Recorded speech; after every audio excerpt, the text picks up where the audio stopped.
جو بچپن کی تربیت ہے سب سے زیادہ جو مضبوط اور دماغ کے اوپر یوں کہہ لیں کہ نقش رہتی ہے، وہ بچپن کی تربیت ہے۔ جو کہا گیا نا کہ وہ بچپن کا علم ایسے ہے جیسے پتھر کے اوپر نقش ہے، تو بچپن میں جو تربیت دے دی جائے، میں نے بہت سارے لوگوں کو دیکھا ہے۔ میں کل ایک کتاب پڑھ رہا تھا، وہ کتاب ایک سیاست دان کے بارے میں،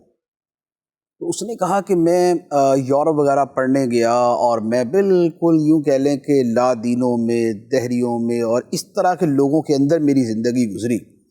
اور وہاں کا جو ماحول بے حیائی کے اعتبار سے بھی اور عقیدے کے اعتبار سے بھی وہ تباہ کن تھا۔ لیکن مجھے وہاں پر جو بے دینی سے اور دہریت سے اور لادینیت سے روک کے رکھا،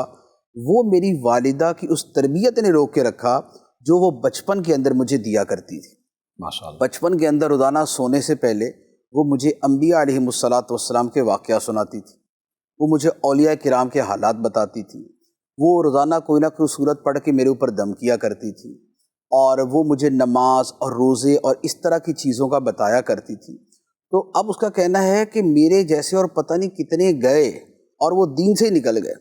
لیکن میری حفاظت کا ایک بڑا سبب یہ بنا کہ میری والدہ کی وہ جو بچپن کی میری تربیت تھی، اس نے میرے دین ایمان کو بچا لیا۔